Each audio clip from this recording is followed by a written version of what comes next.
plataforma que ya hemos estado manejando, que es el Classroom.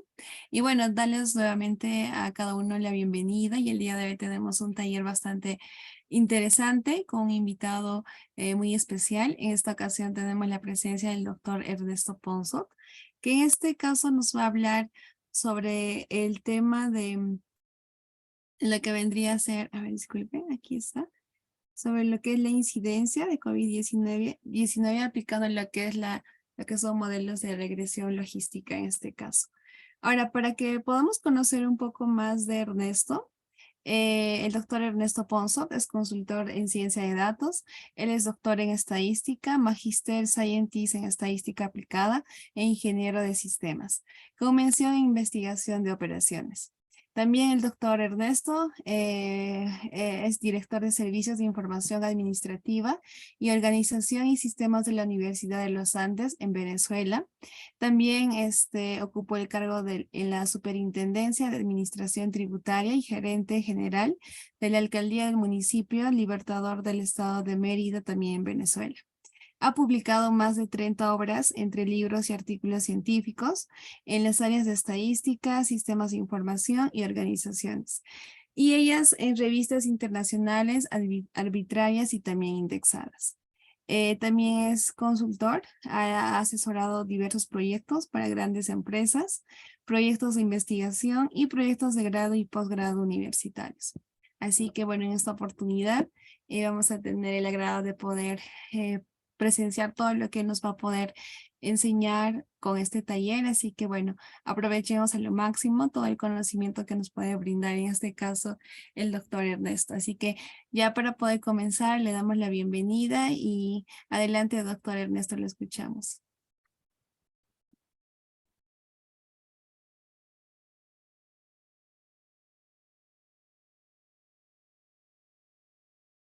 Disculpe, doctor Ernesto, su micrófono está apagado. Ya, me di cuenta.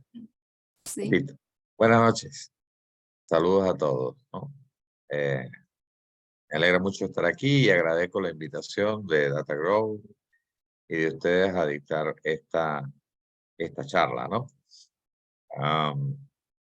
Me parece que es la segunda vez que me invitan a conversar con este grupo, ¿verdad? Con esta comunidad de entusiastas de la ciencia de datos. En una primera oportunidad hablamos un poco sobre de qué se trataba la ciencia de datos, qué era lo que se esperaba de un científico de datos y qué conocimientos se supone que debía tener un científico de datos. Y mantuvimos la conversación, vamos a decirlo así, en un plano más bien teórico, ¿no? En esta oportunidad, la invitación fue más bien para mostrarles alguna aplicación práctica de las ideas que están detrás de la ciencia de datos, como para que ustedes se tomen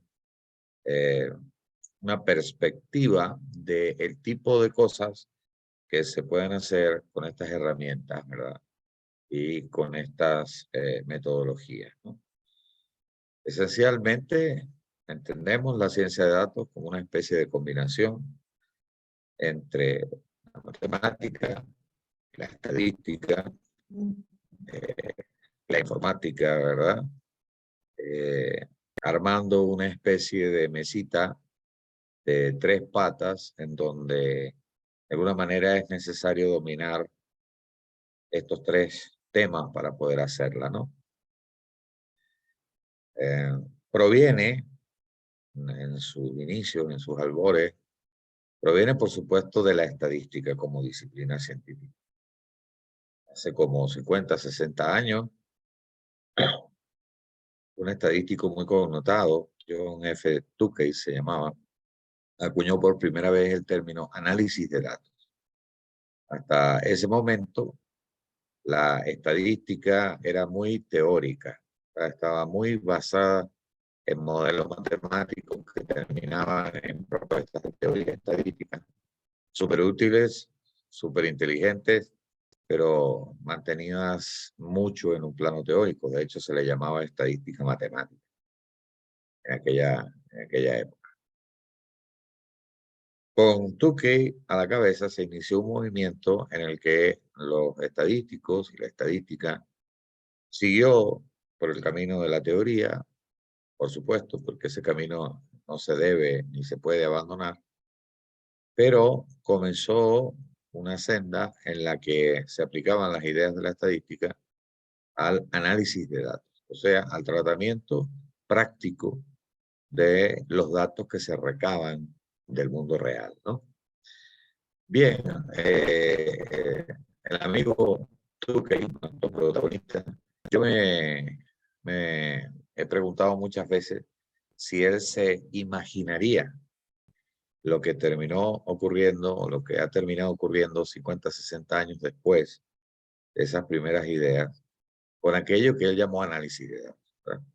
Él realmente nunca debió imaginarse que iba a haber tal disponibilidad de datos en el mundo y por lo tanto iba a ser necesario que muchos profesionales se dedicaran al análisis de datos. Eh, el término ciencia de datos sin duda proviene entonces de allí, ¿verdad? O sea, es una especie de profundización, una especie de ampliación de la idea de ciencia, de la idea del análisis de datos, a algo que ha terminado transformándose en una verdadera ciencia. Eso significa que un científico de datos, en primer lugar, tiene que ser científico, o sea, tiene que ser ciencia.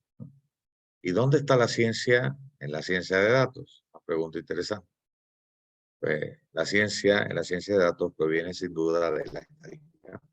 Entonces, la charla que les he preparado para hoy es una charla que utiliza un modelo muy apreciado por la comunidad estadística, se llama el modelo de regresión logística, para analizar datos de la incidencia de esta enfermedad súper tediosa para la humanidad que llamamos el COVID-19, ¿no?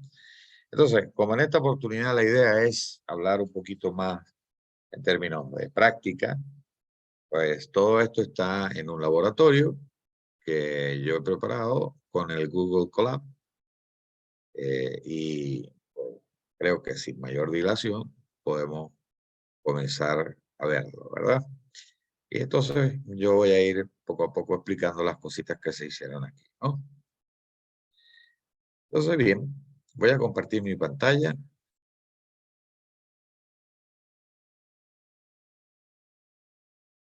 para que veamos este laboratorio, ¿no? Bueno, está bien ahí, podemos ¿ves? Bueno, esta aplicación práctica que les traigo el día de hoy se titula Análisis de la incidencia del COVID-19 en Perú mediante modelos de regresión logística.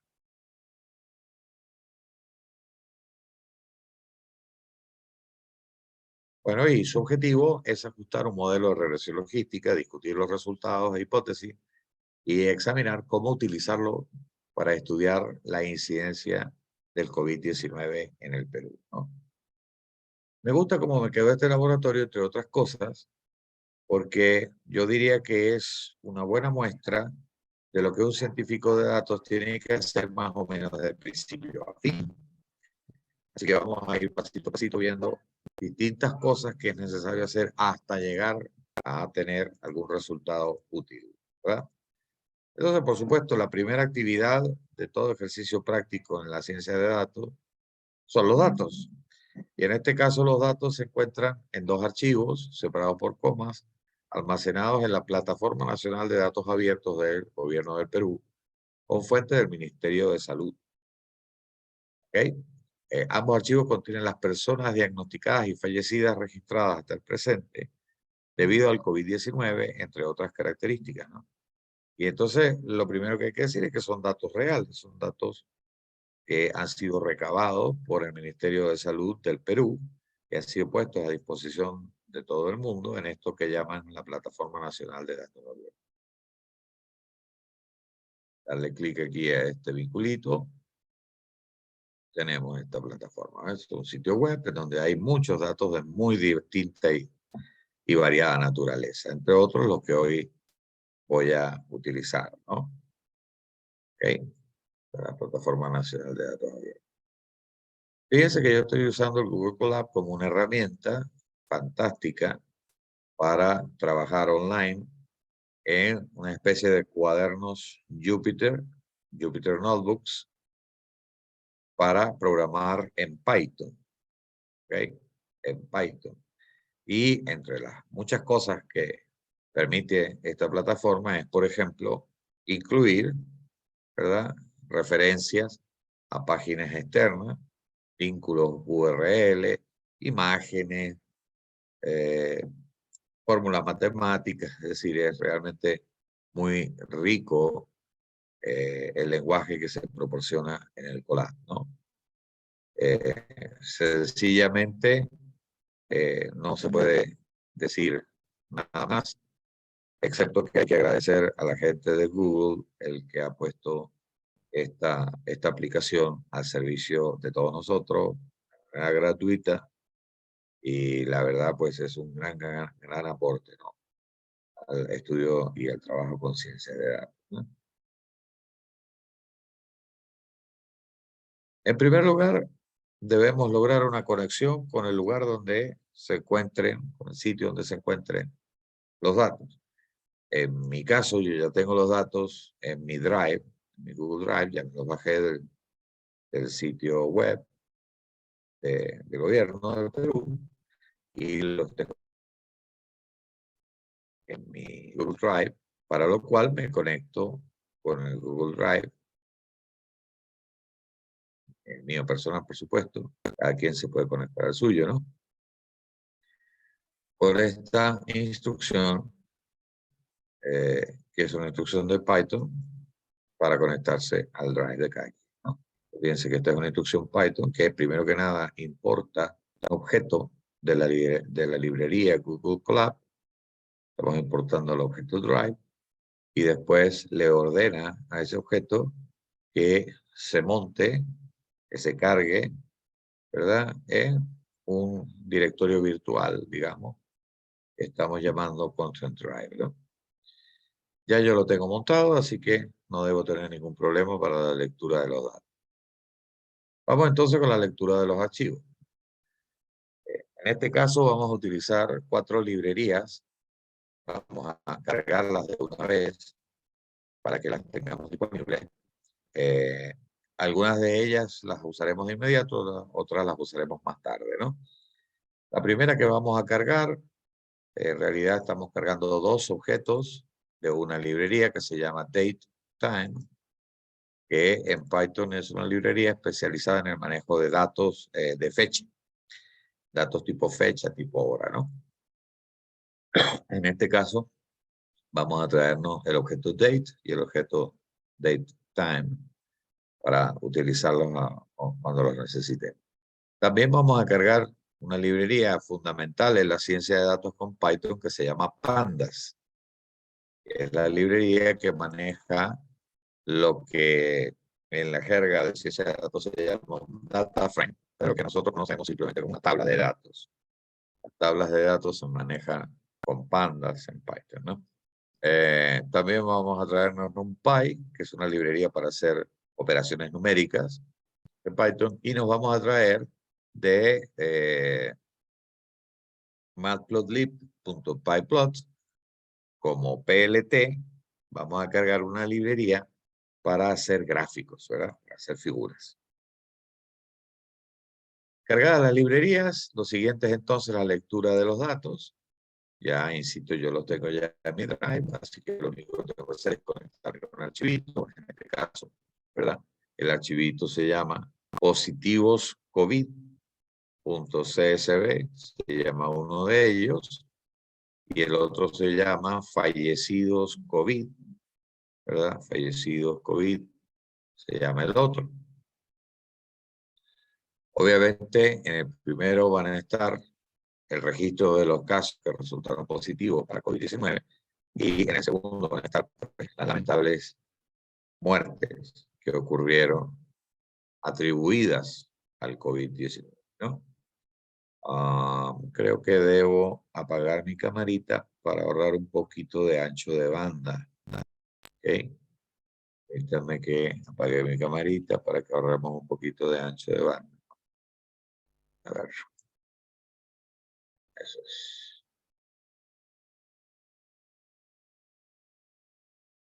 Voy a dejar el chat por aquí por si acaso alguien quiere hacer alguna pregunta o algo. ¿Verdad?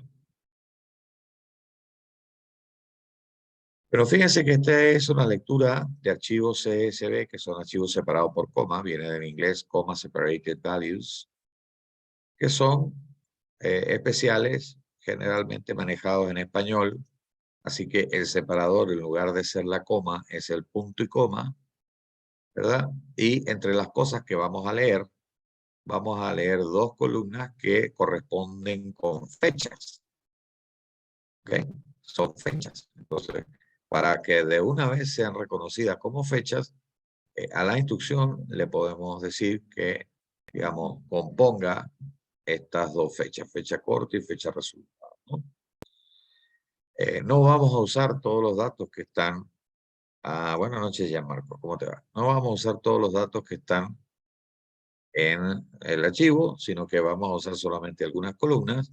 Eso se hace en Pandas muy fácilmente.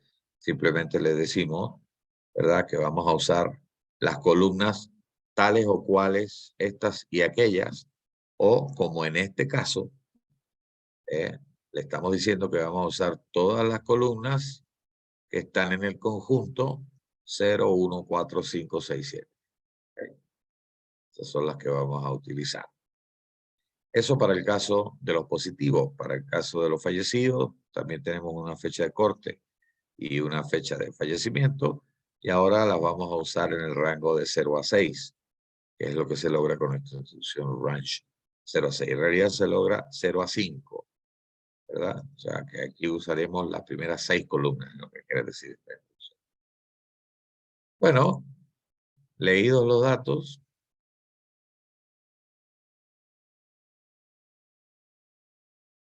que sobre todo el primero son varios, son bastantes, ¿verdad?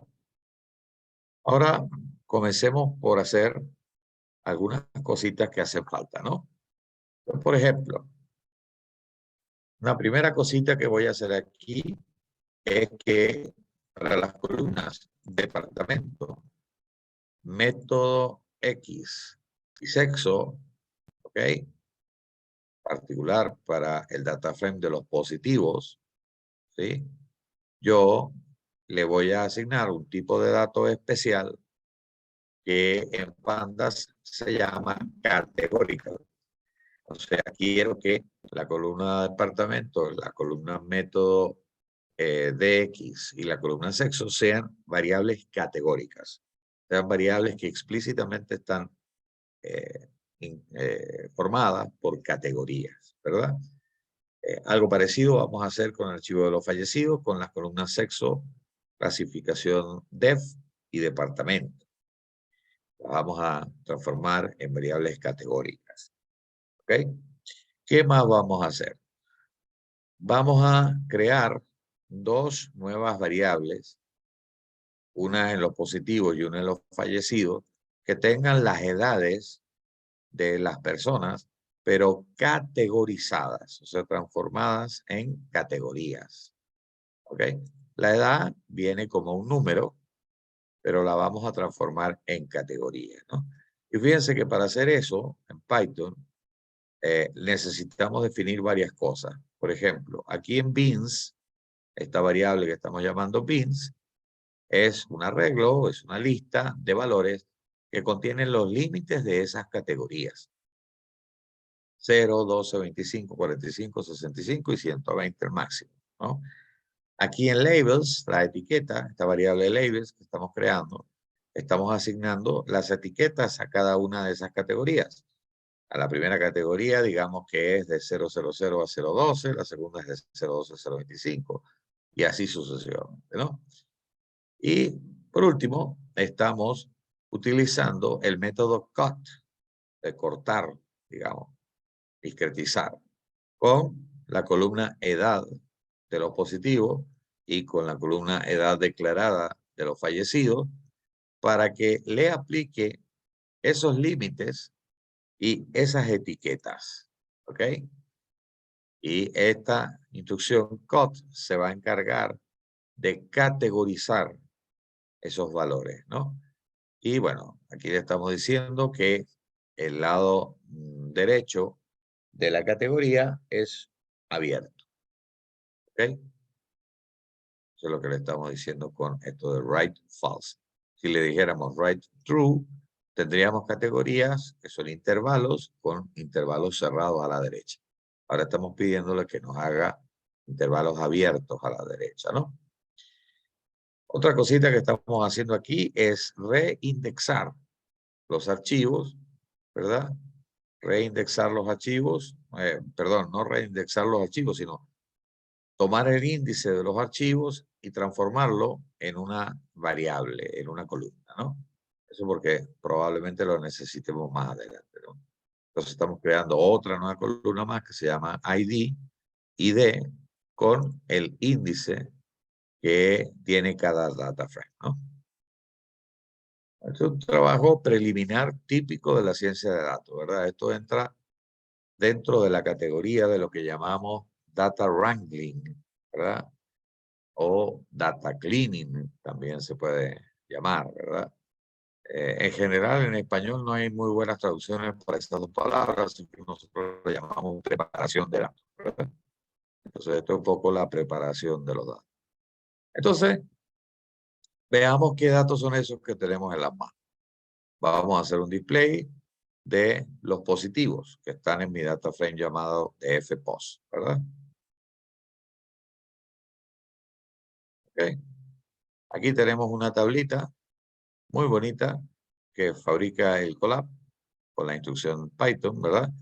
En donde tenemos, pues, cada fila representa una observación, en este caso, un registro, una persona que fue registrada como positivo del COVID, y cada columna representa a una variable de las que están en nuestro archivo de datos original, ¿no?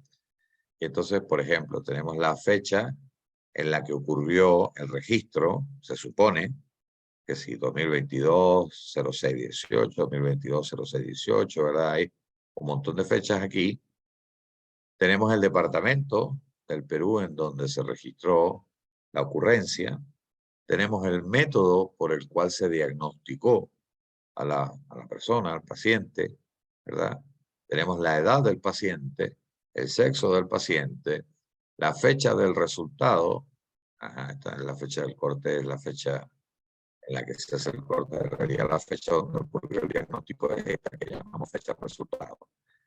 Estas dos categorías que acabamos de crear, que tienen la misma edad de la persona, pero ahora categorizada, fíjense, esta persona tenía 20 años de edad, entra en la categoría de 0,12 a 0,25, esta tenía 39, no tiene, y entra en la categoría de 0,25 a 0,45, ¿verdad?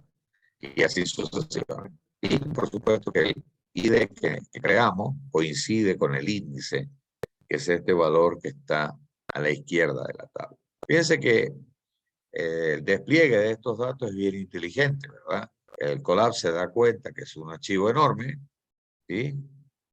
Un archivo grandote, ¿verdad? Y dice, no, pues yo no creo que este señor quiera ver los 3.599.498 registros que tiene aquí. Vamos a mostrarle solo un pedacito. Y entonces nos muestra un pedacito, ¿no? ¿Ok? Fíjense que aquí tenemos exactamente esa cantidad, 3.599.498 registros, porque empieza el conteo desde cero, ¿verdad? En Python, tanto los arreglos como los data frames siempre se indexan desde el cero, ¿no? En adelante. Entonces, fíjense, aquí hay registrados, hasta esta fecha de corte, hay registrados casi 3.600.000 pacientes de COVID, ¿verdad? Personas que contrajeron el COVID-19, ¿no? En los distintos departamentos. Lima, Junín, Cajamarca, en fin. Esos son los datos, ¿verdad? Ah, hay más, perdón. 3.599.499, o sea, 500. 3.599.500. ¿No? El Python nos dice exactamente eso. Tiene 3.599.500 filas y 8 columnas. Y con la instrucción tipos, que es the types, nosotros obtenemos los tipos de cada columna de un data frame. Entonces aquí podemos verificar que para los positivos, por ejemplo, para los positivos, el departamento es categórica, el método es categórica, la edad es un número real, el sexo también es categórico, la fecha de resultado es una fecha, tipo fecha, y la edad C es una categoría y el ID también es un entero grande, ¿no? Pero de 64 bits.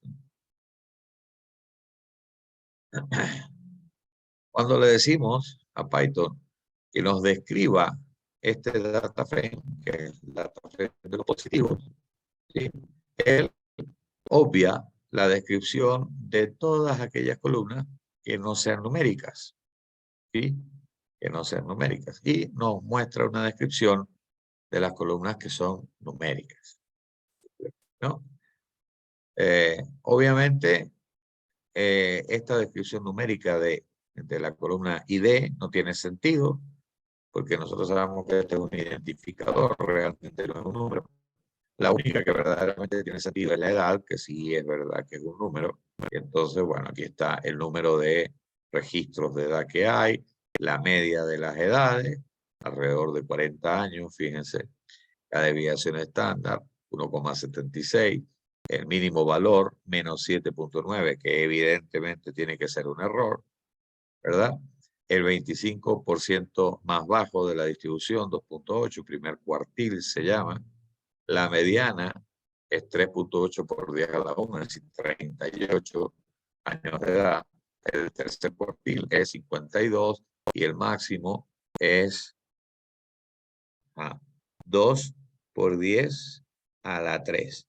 1, 2, 3. También parece que es un error esto que tenemos aquí, ¿verdad? Algún error de tipeo debe haber en ese archivo, ¿no? Esta es un poco la lectura de los datos del positivo. Veamos ahora los fallecidos. De nuevo podemos desplegar nuestra tablita con display y le pasamos como parámetro el nombre de la variable que contiene la tabla. Y pues vamos a ver los tipos y una descripción de esas columnas. A ver, ¿no? En este caso, la fecha de corte es 2022-6/18. ¿Sí? Es la misma que teníamos antes. Junio de 18, o sea que los datos los tenemos hasta junio de 18, junio 18 del 2022. Y aquí hay muchos menos registros. Bueno, afortunadamente, ¿verdad?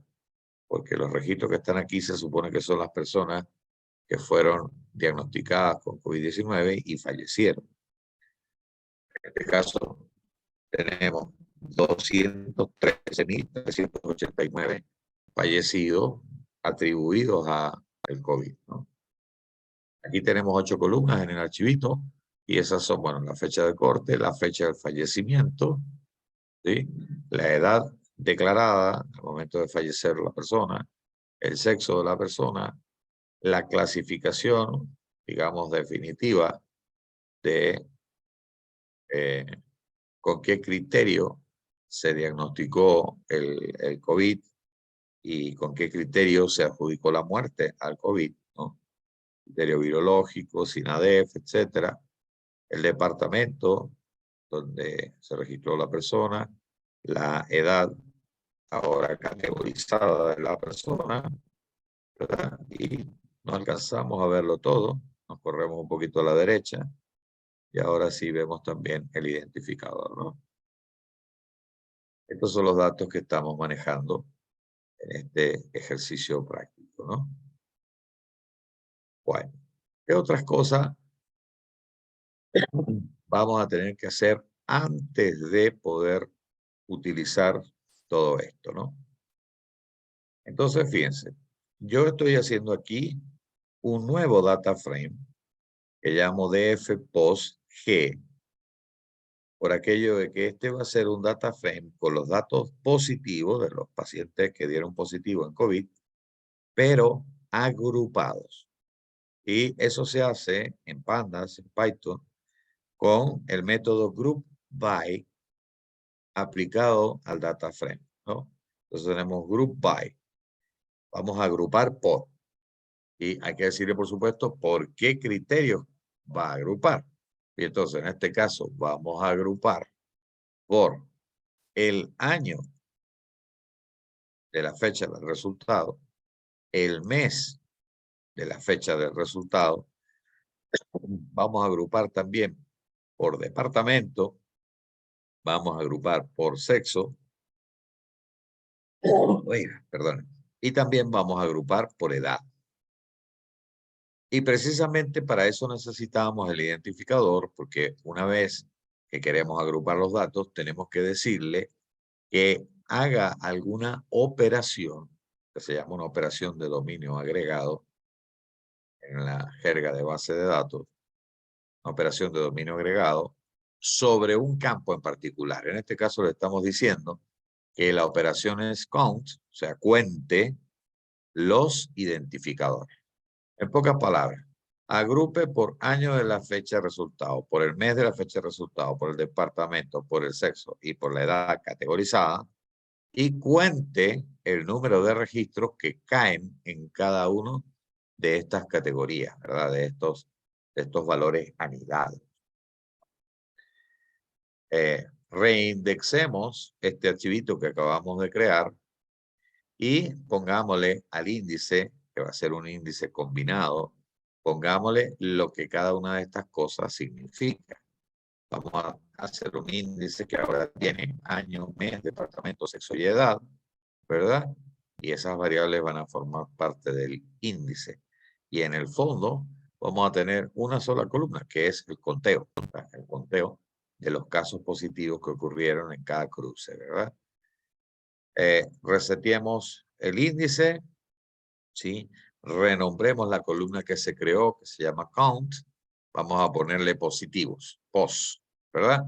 Y eso in place true significa que no se cree un nuevo data frame, sino que haga esta transformación en el mismo que ya traíamos, que se llama df post g, ¿no? Y por último, ordenemos esos valores por post de forma ascendente, ¿no? De forma ascendente. Bueno, cuando ejecutamos esta instrucción, obtenemos una nueva tablita, ¿sí? Que ahora tiene año, mes, departamento, sexo, edad y post, ¿verdad? Son 9.360 filas y 6 columnas, ¿sí? Y transformados del original. Fíjense que ahora ya no tenemos los 3 millones y medio de registros. Ahora solo tenemos 9.360 registros, ¿verdad? ¿Qué fue lo que pasó aquí? Pues lo que pasó aquí es que el Python, con su librería Pandas, fue recorriendo el archivo original y armando grupos, ¿verdad?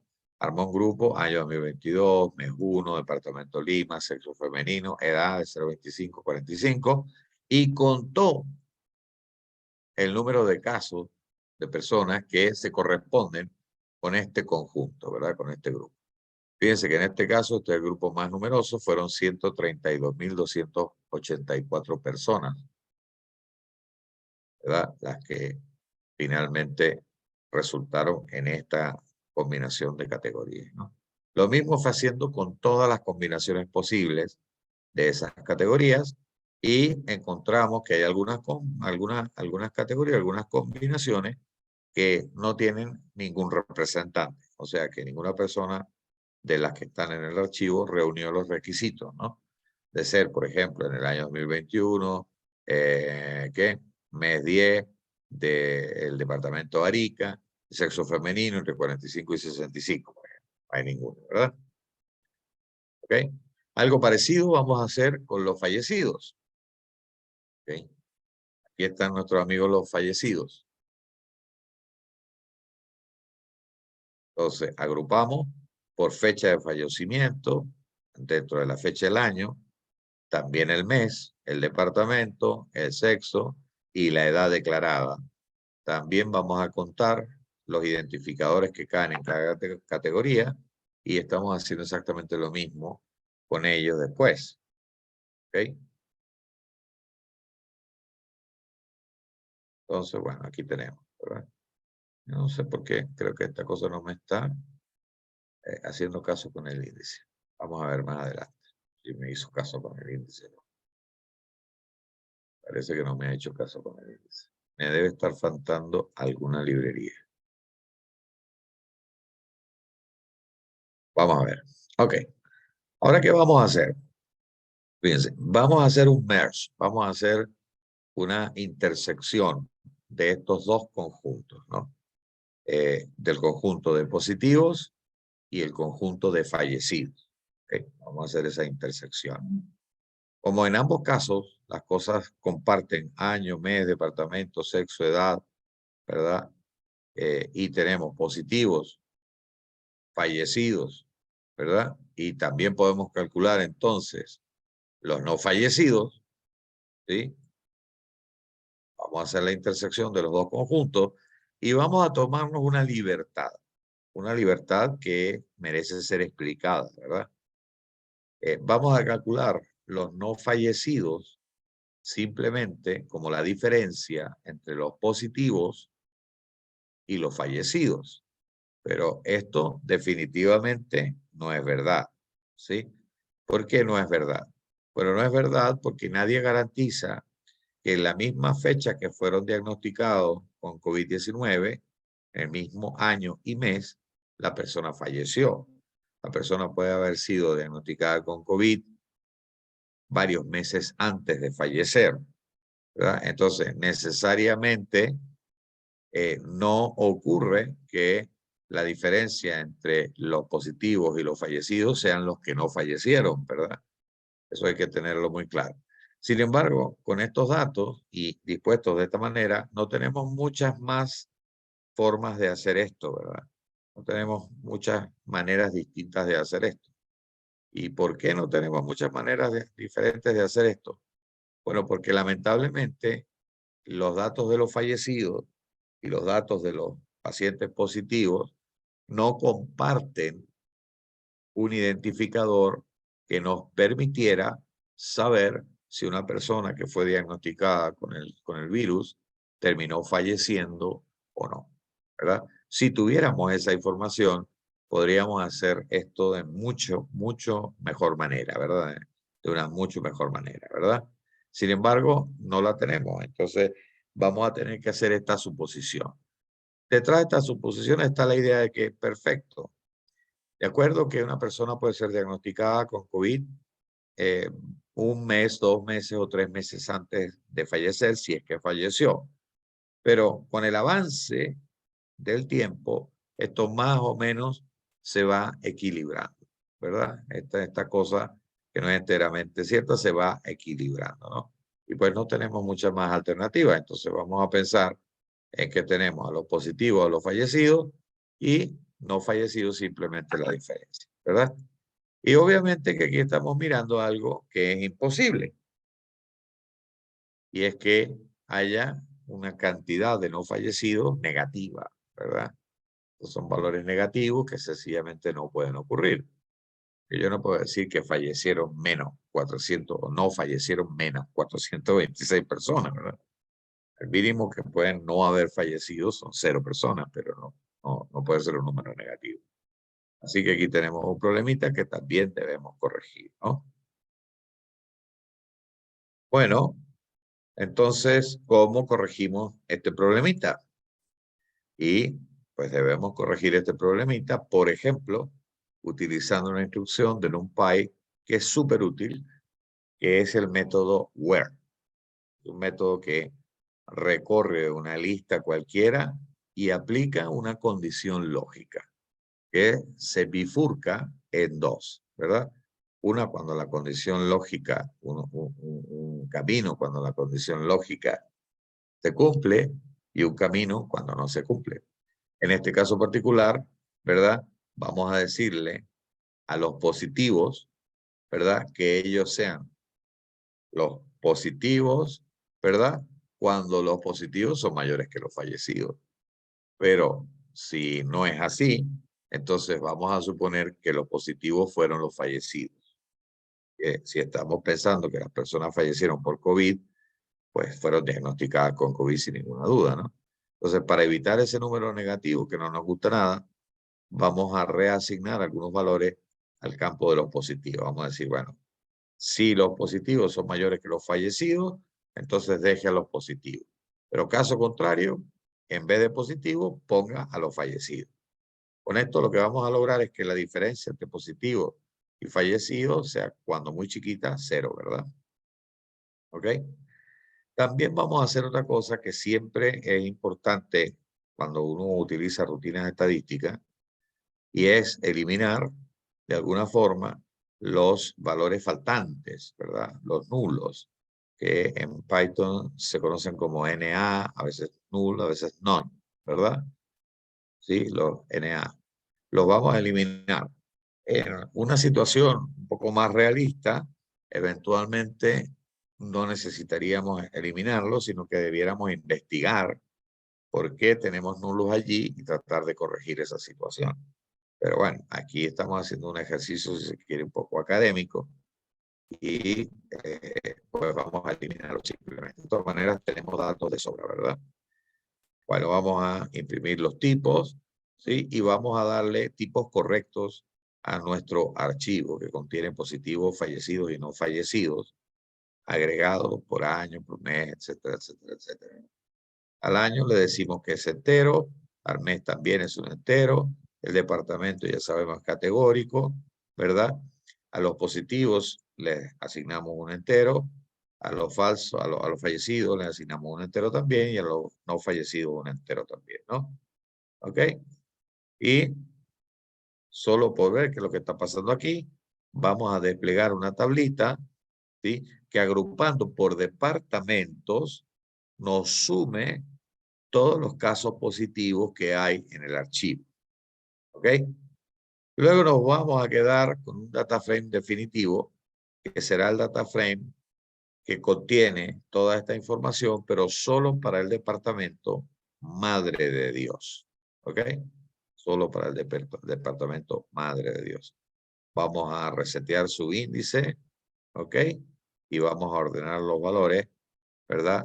De acuerdo con el número de positivos del departamento. Ah, ¿qué pasó por aquí? Ajá, DF is not defined.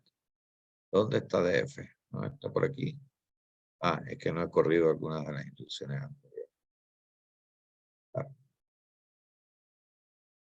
no la había corrido. Y ahora sí debería correr, supongo. Sí. Ok. Entonces, fíjense, aquí tenemos el conteo de los positivos por departamentos del Perú. ¿Sí? Y pues obviamente que Lima es el que se lleva el premio, ¿verdad? Con 1.637.236 casos, ¿verdad? Y así hay unos cuantos departamentos más que tienen un número grande de casos, ¿no? ¿Sí? Por ejemplo, Piura tiene 159.002 casos, ¿no? Y así vamos. El Callao tiene 147.688 casos, y así con todo, ¿no? Y la pregunta, por supuesto, que ustedes se estarán haciendo fue, ¿por qué me quedé con Madre de Dios? Bueno, me quedé con Madre de Dios porque es el que tiene el menor número de casos. Y claro, como aquí estamos trabajando directamente con la internet, etcétera, etcétera, etcétera, y no quiero que las cosas se demoren mucho, escogí el departamento Madre de Dios. Este análisis, o un análisis muy parecido a este, lo podríamos hacer con Lima y seguramente sería más interesante. Pero vamos a hacerlo como ejercicio por ahora con Madre de Dios, ¿no? Entonces, bueno, aquí está solo el departamento Madre de Dios y tenemos los resultados. Fíjense que ahora ya no hay numeritos negativos por aquí, no parece haber, ¿verdad? Tenemos solo 360 filas, ¿sí? Y ya estamos casi listos para nuestro trabajo con la ciencia de datos, ¿no? ¿Qué estoy haciendo aquí ahora, no? Ahora voy a crear un nuevo, fíjense, un nuevo data frame, ¿ok? A partir de el data frame de Madre de Dios, que contiene las columnas año, mes, departamento, sexo, edad y condición. ¿Sí? Sexo, edad y condición, ¿no? Eh, ¿qué es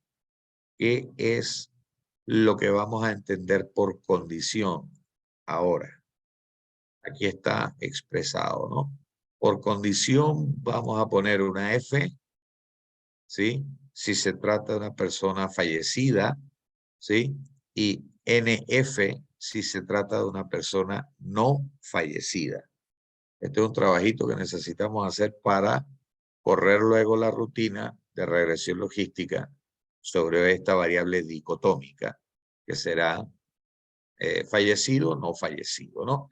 Y lo que estamos haciendo aquí, fíjense, es simplemente ampliar, desagregar el archivo para Madre de Dios en todos los individuales registros que se supone tendría que haber, ¿no?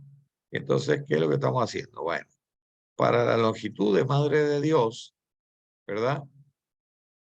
Para todos los valores en los que dice fallecido, ¿sí? Haga una tupla, condiciones, construya una tupla y agréguela a este archivito ahora binario. Este va a ser un archivito binario. Porque este que tenemos aquí no es binario. Este no es binario porque tenemos el número de positivos, el número de fallecidos, el número de no fallecidos. Entonces este no es binario. Vamos a construir esto como un archivo binario. ¿Ok?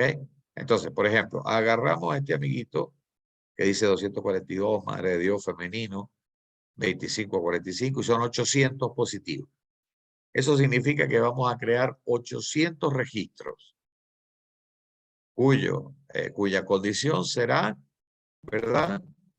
En el caso de este número que estamos viendo, en realidad vamos a crear 799, cuya condición será no fallecidos, y uno, cuya condición será fallecido, ¿no? Y así vamos a ir con todo esto. Estamos ampliando esta tabla de contingencia, ¿no? Y bueno, eso es lo que está ocurriendo aquí, con unos lacitos de repetición.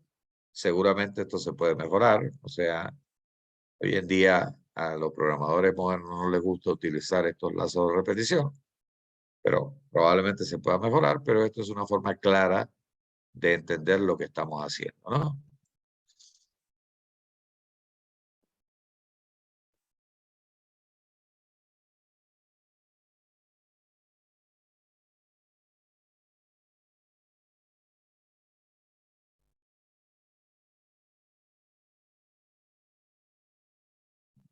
Y me está advirtiendo que el método append is degraded and will be removed. Va a ser removido. Yo estoy usando una versioncita vieja de este algoritmo, ¿no? Uy, esto va a ser grande. Bueno, haremos ahí la cosa. En el fondo lo que estoy haciendo es esto que les expliqué, pero eso ya lo tengo hecho. Entonces, como ya lo tengo hecho, lo que voy a hacer es leerlo, ¿no? Esto ya está hecho en unos archivos que yo llamé COVID-bin CSV, ¿no? ¿Ok? Lo guardé. Vamos a ponerle aquí un comentario para no volverlo a guardar. Y, a ver, vamos a leer.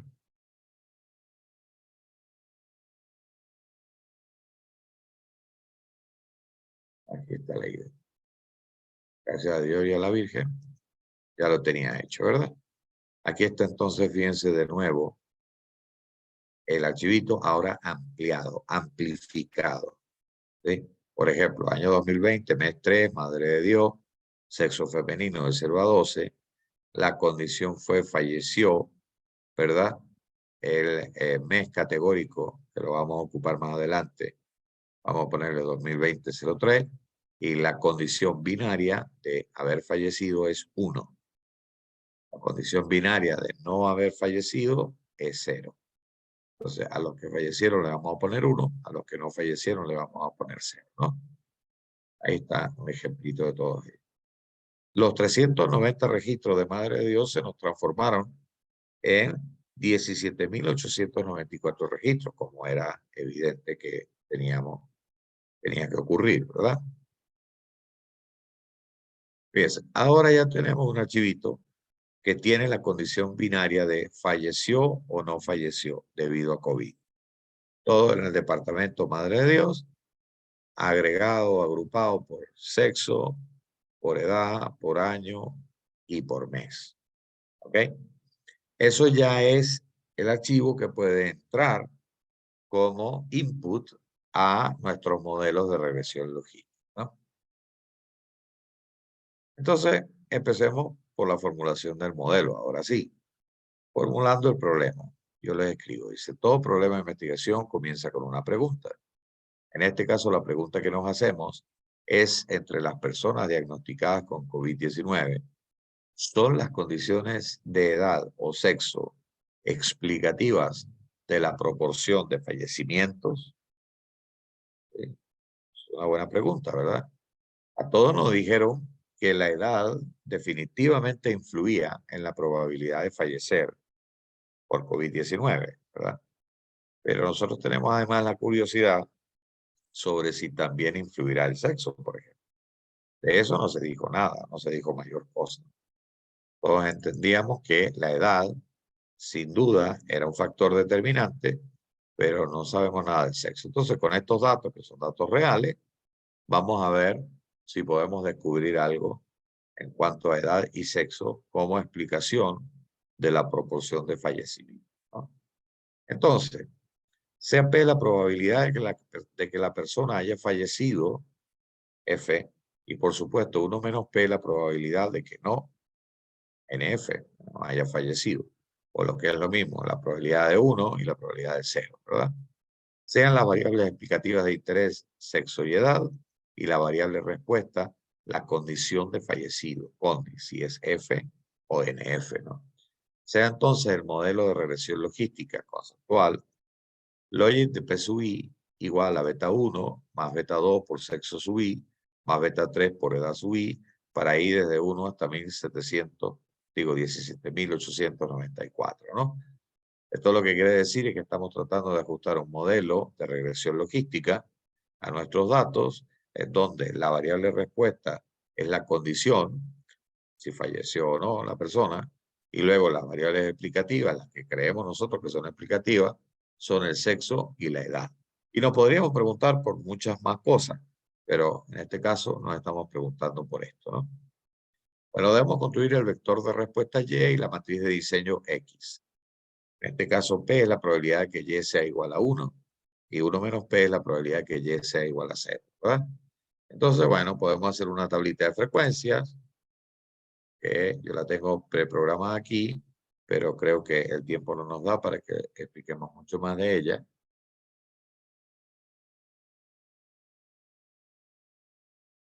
¿Sí? Aquí está una tablita de frecuencias, hecha como una función, ¿verdad? Y aplicando esta tablita de frecuencia, vamos a crear algunas tablitas de frecuencia primero que nada, ¿verdad? Por ejemplo, vamos a crear una tablita de frecuencias para el sexo. Tenemos personas del sexo femenino, 9.039, del sexo masculino, 8.855. Bastante razonable porque sabemos que hay un poquito más de mujeres que hombres en todo el planeta Tierra, ¿verdad? ¿Sí? También podemos hacer una figura de proporciones. Bueno, tampoco tenemos mucho tiempo para explicarla, pero ustedes pueden contar con este laboratorio para que lo vean con calma luego.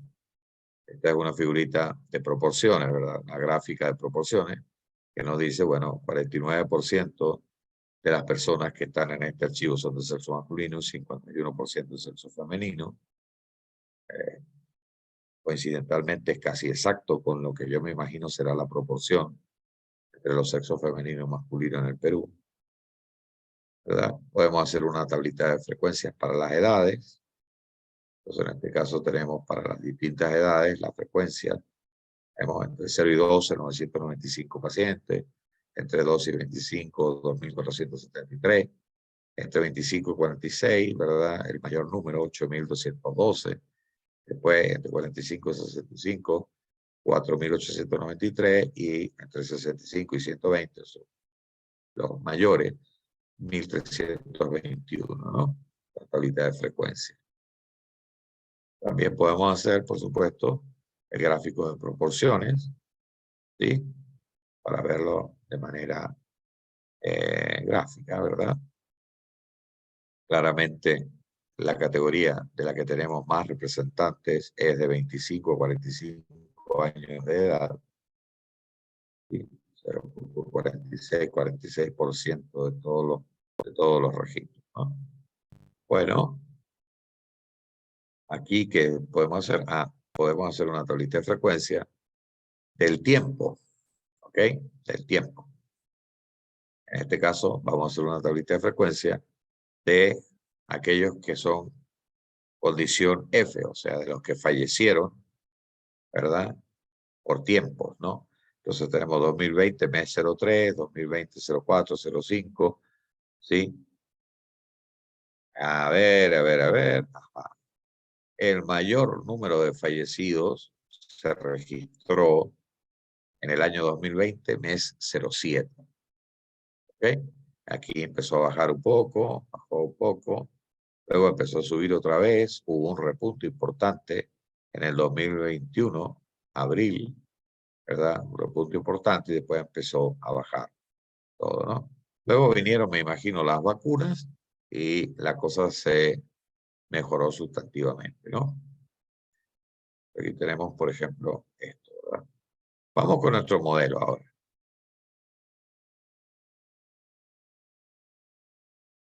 Bueno, hay varias maneras de hacer en Python un modelo de regresión logística. A mí, la que más me gusta es esta. ¿Eh? La que más me gusta es esta. Hay una librería en Python muy bien programada, estupenda, que se llama Stats Models. Tiene varias cosas interesantes, pero en este caso vamos a utilizar Fórmula API, que son sublibrerías, y de ahí vamos a sacar el objeto SMF para poder escribir nuestro modelo de regresión logística como una fórmula. ¿Ok? Como una fórmula. ¿Eh? Y entonces, fijemos el nivel de significación estadística en 0.05. Eso significa que vamos a utilizar una confianza del 95%, ¿verdad? Estamos pidiendo no sobrepasar un error de tipo 1 mayor a 0.05, ese es el alfa. Y luego vamos a construir este modelo de regresión logística, que miren lo sencillo que es en su formulación. Vamos a decir, bueno, con D binaria, con DB, esa que está con ceros y unos, ¿no? En función de la edad y el sexo. Pero como en vez de más, aquí estoy poniendo por, eso significa que no solamente quiero los parámetros asociados con la edad y con el sexo, sino también con la combinación de ambos. Esa combinación de ambos se conoce en la estadística como interacciones. Quiero ver si hay interacciones entre estas dos variables categóricas, edad y sexo, ¿no? Y bueno, lo que hay que hacer entonces es decirle simplemente dónde están los datos, y los datos están en dfbin y ajuste. Eso significa fit, ajuste. Cuando le decimos fit, él lo que está haciendo es encontrar los valores de esos parámetros, ¿ok? Que en términos generales son más, pero en términos generales nosotros los habíamos pensado como beta 1, beta 2, beta 3. En realidad son más, porque hay en beta 2 varios dependiendo de las categorías de sexo que estemos usando. Y en beta 3, a su vez, hay varios dependiendo de las categorías de edad. Y en este caso hay varios más dependiendo de la combinación de la categoría de sexo con la categoría de edad, que serían las interacciones. Entonces, no es verdad que sean 3 parámetros, son muchos más de 3 parámetros, ¿ok? Pero conceptualmente, eso significan esos parámetros. ¿Dónde estábamos? Ajá. Bueno, muy bien. Para correr una tabla de análisis de varianza de los resultados sobre los parámetros del modelo, lo que tenemos que hacer ahora es utilizar el método summary. Agarramos nuestro modelito que ya fue construido y le pedimos summary utilizando el nivel de significación que queremos, ¿verdad? En este caso le estamos diciendo imprima ese resumen de los resultados del modelo. Y aquí tenemos muchas cosas que cuando ustedes estudien la regresión logística, pues seguramente tendrán oportunidad de conocerlas, ¿verdad?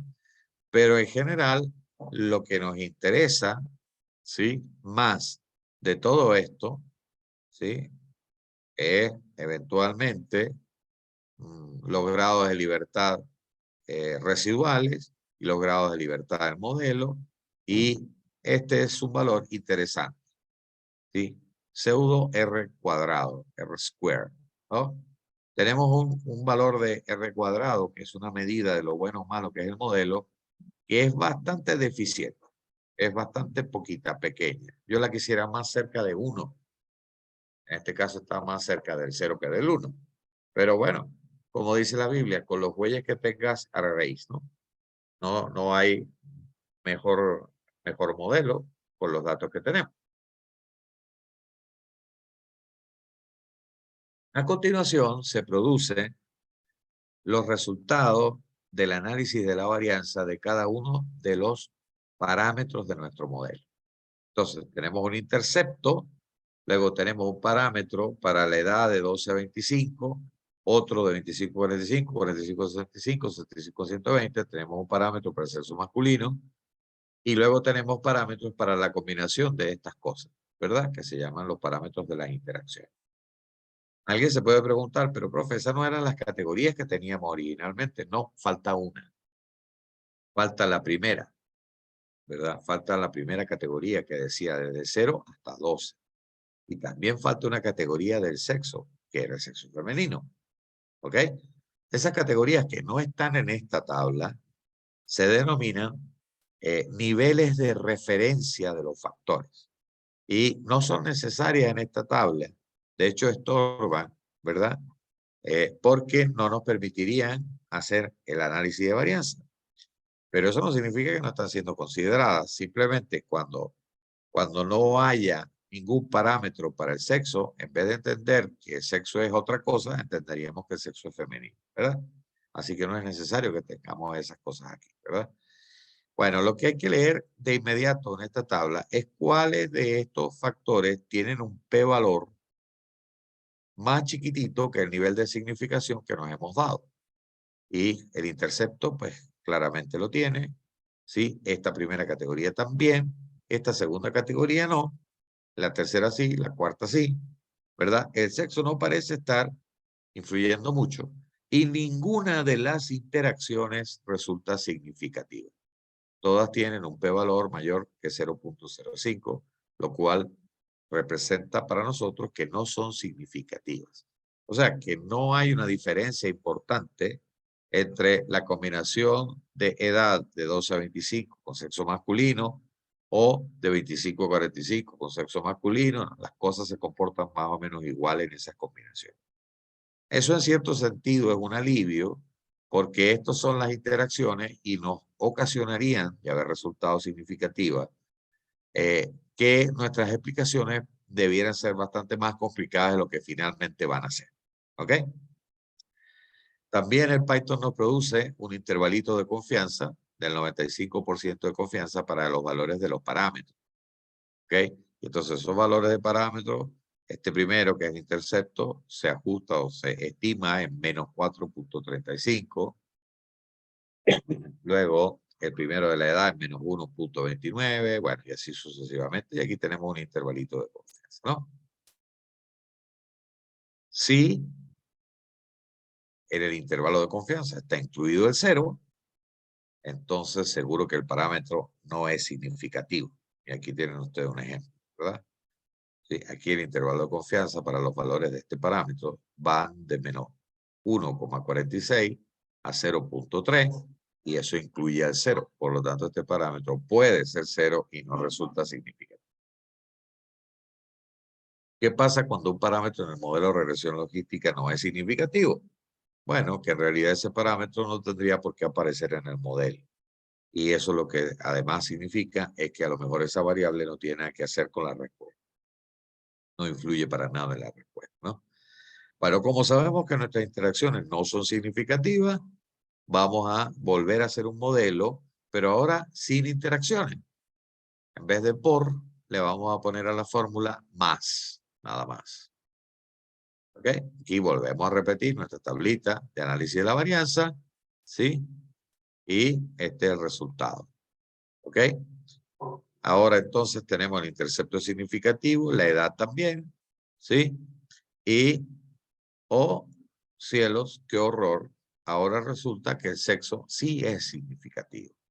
O sea que las interacciones nos estaban estorbando, estaban recogiendo parte de la variabilidad y no permitían que la variable sexo reflejara esa variabilidad.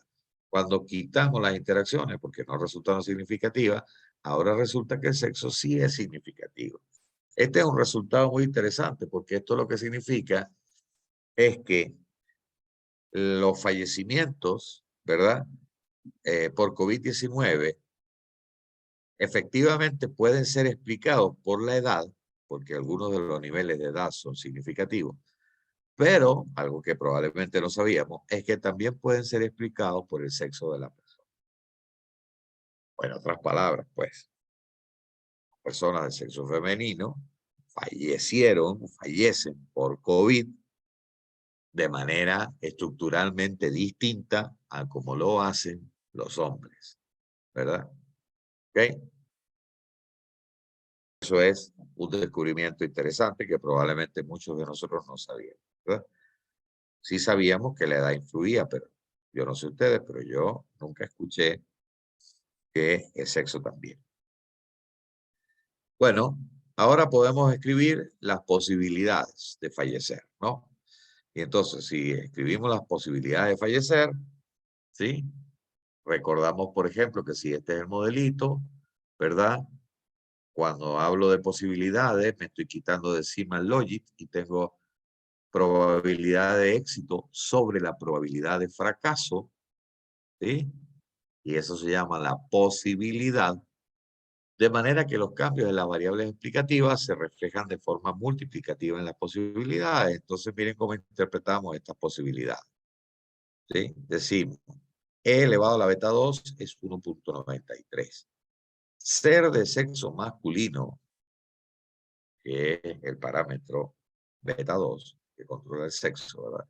Ser de sexo masculino en lugar de femenino multiplica la posibilidad de fallecer por 1,93.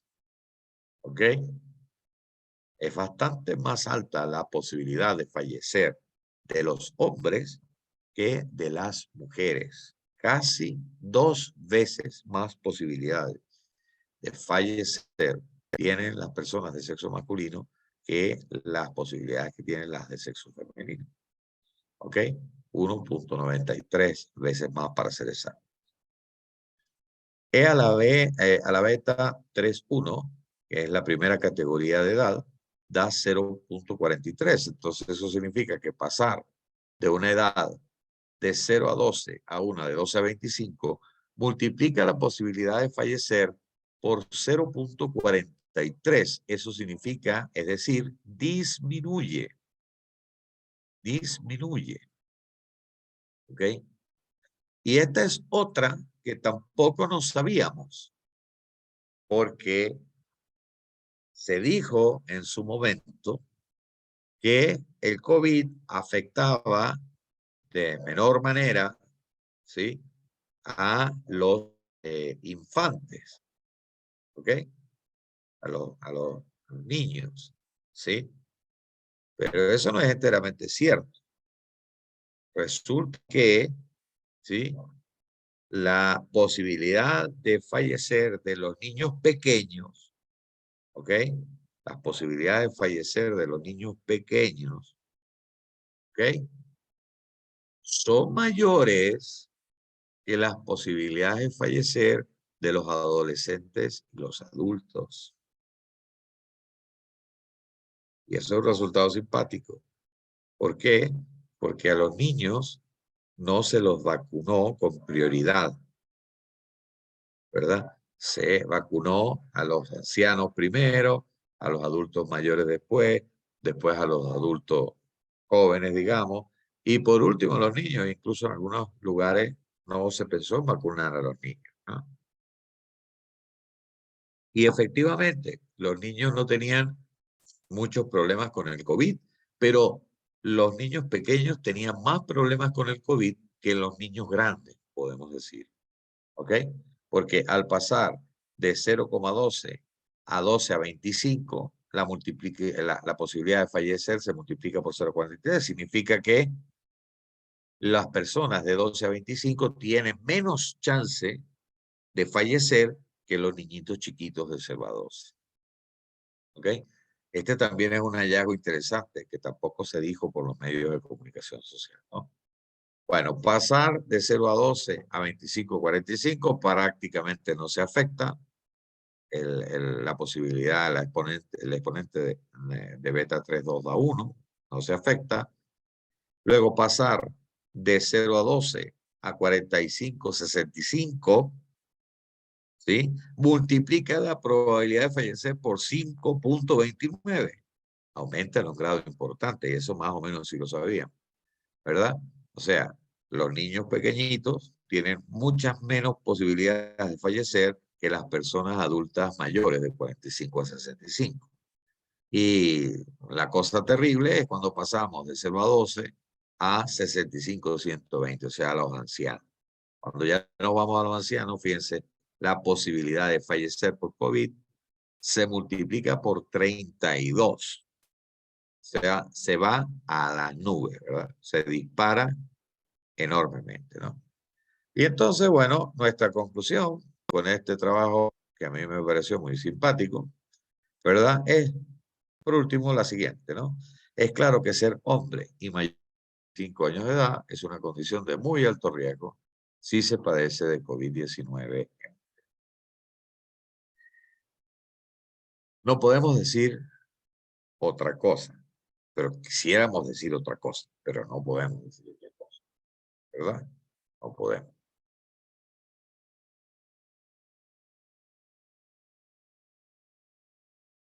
Quisiéramos decir que eso pasa en todo el mundo, pero no podemos decir que pasa en todo el mundo porque solo tomamos datos de Perú.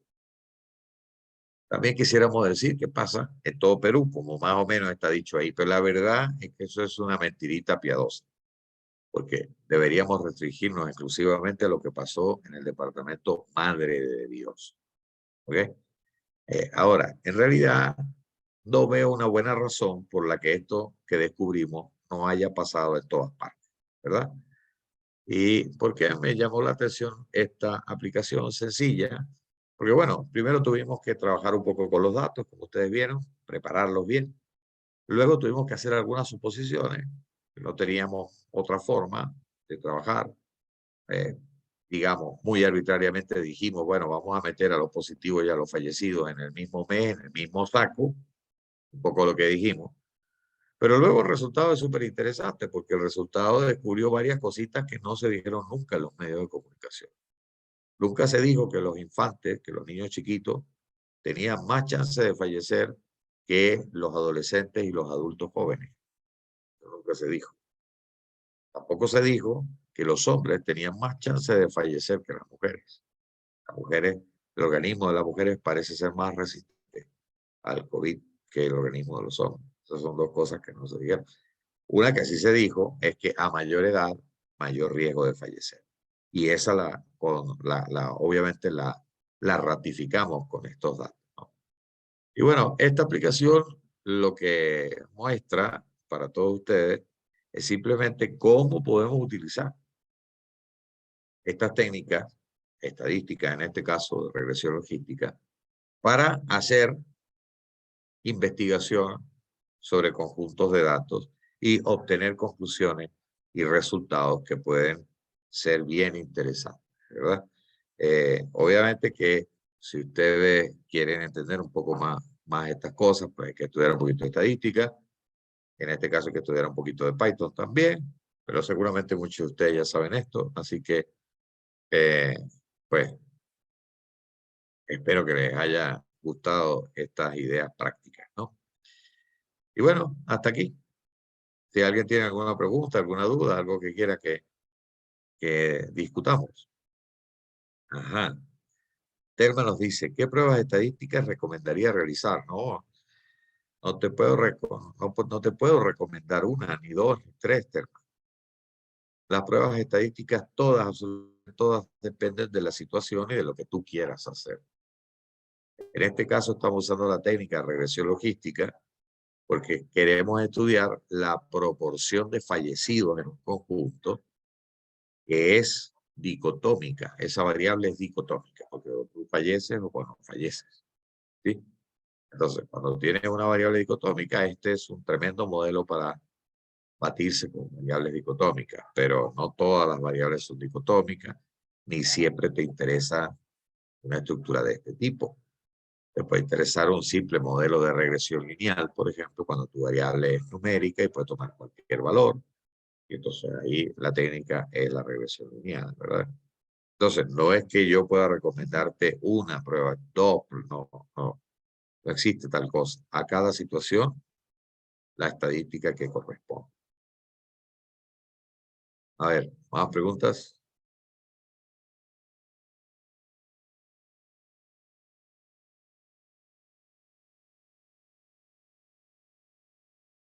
Freddy dice, al momento del análisis se debe verificar si la data tiene una distribución normal. No, Freddy, en este caso no hicimos esa verificación. Aquí, este modelo, de hecho, no está pensado para variables normales. Está pensado para variables binomiales. La variable que estamos trabajando como variable de respuesta la estamos suponiendo binomial, no normal. Por eso este modelo pertenece a la familia de modelos que se llaman lineales generalizados. Porque las predictoras, que son las que estaban del lado derecho, son lineales, pero del lado izquierdo, en lugar de tener algo simplemente lineal, tenemos una variable que suponemos binomial, ¿no? Entonces, de hecho, aquí estamos usando la normal para las pruebas de análisis de varianzas, pero el modelo no supone normalidad. ¿Ok? ¿Más preguntas?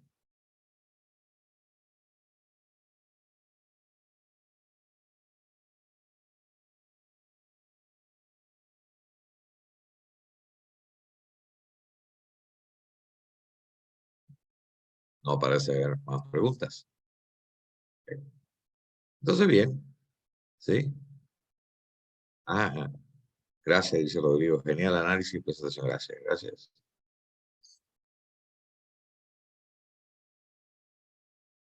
Un modelo de Deep Learning sería viable para realizar dicho análisis. Sí, se ha utilizado Deep Learning para hacer un modelado que compita con la regresión logística. Claro que sí. El problema con el Deep Learning, en general con las redes neuronales, es que ese último análisis que nosotros hicimos de lo que pasaba con los parámetros del modelo de regresión logística y que luego utilizamos para descubrir las posibilidades cuando comparamos niveles de la categoría con otros niveles de la categoría, ese análisis no es posible con Deep Learning. Podríamos plantearnos un modelo que sea competidor de este con Deep Learning, cuando lo que nos interesa es pronosticar. Si a mí lo que me interesa es pronosticar y yo quiero decirle a mi modelo, bueno, tengo una persona con este sexo y con esta edad, ¿cuál es su chance de fallecer? Yo quiero pronosticar. Para esa actividad, para el pronóstico, sí que es muy útil un modelo de Deep Learning. De hecho, funciona incluso mejor. Pero el problema que tiene es que las redes neuronales son técnicas caja negra, es decir, lo que pase adentro de una red neuronal no es interpretable. No podemos interpretar nada de lo que pase ahí. En cambio, aquí sí podemos interpretar. Aquí podemos incluso explicar qué es lo que ha estado ocurriendo. Que fue eso último que hicimos. Así que para pronosticar, podríamos usar un modelo de redes neuronales, Deep Learning, algo tal vez no tan complicado. Pero para explicar lo que pasa, no, porque ya no podemos usar redes neuronales, porque no se produce una explicación.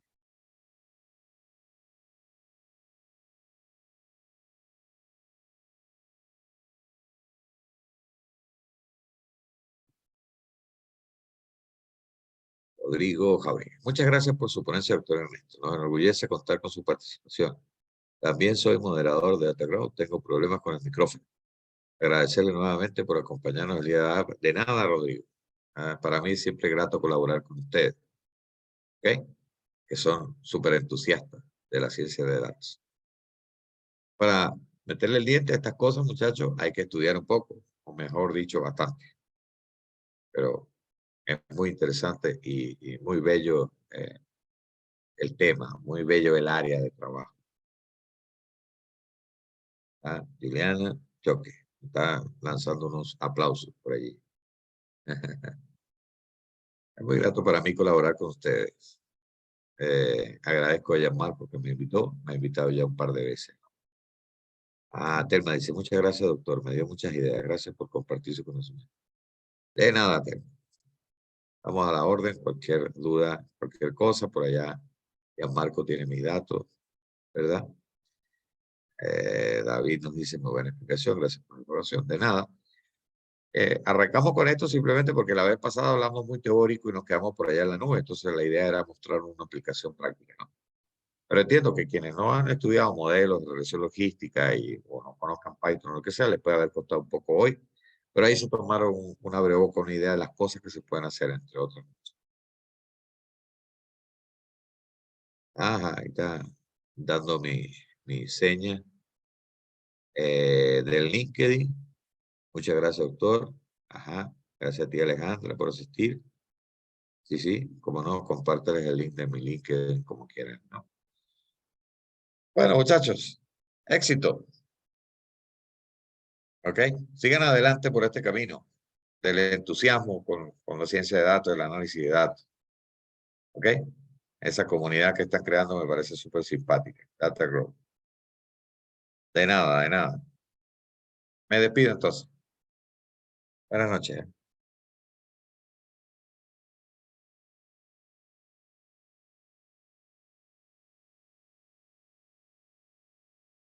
Freddy.